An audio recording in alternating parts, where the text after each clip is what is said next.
நம்ப முடியுமா?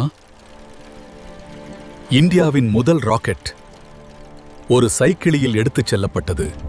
அப்போது இந்தியாவில் மிகவும் குறைந்த வசதிகள்தான் இருந்தது. அதனால் இப்படி செய்யப்பட்டது. கேரளாவில் உள்ள தும்பா என்ற இடத்தில் ஒரு தேவாலயம்தான் இந்தியாவின் முதல் ராக்கெட் மயமாக இருந்தது. சில பகுதிகள் சைக்கிளில், பெரிய பகுதிகள் எருது வண்டியில், அவ்வாறே ராக்கெட் எடுத்துச் செல்லப்பட்டது. அந்த பகுதிகள் அனைத்தையும் அங்கேயே சேர்த்து அமைத்து ராக்கெட்டை தயாராக்கினார்கள். அவ்வாறு உருவாக்கப்பட்ட அந்த ராக்கெட் இந்தியாவின் முதல் விண்வெளி முயற்சியாக வானை நோக்கி தயாரானது. அந்த சிறிய தொடக்கம் இந்தியாவின் முதல் ராக்கெட் பரப்பாக வானில் உயர்ந்தது.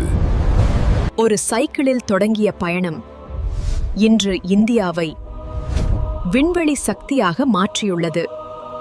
ஒரு காலத்தில் சைக்கிள், இன்று இந்தியா உலக விண்வெளி சக்தி. சிறிய தொடக்கம்தான்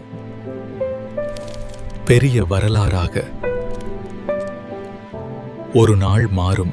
ஒரு சைக்கிளில் தொடங்கியது இன்று விண்வெளியில் நிற்கிறது. நம்புகிறீர்களா?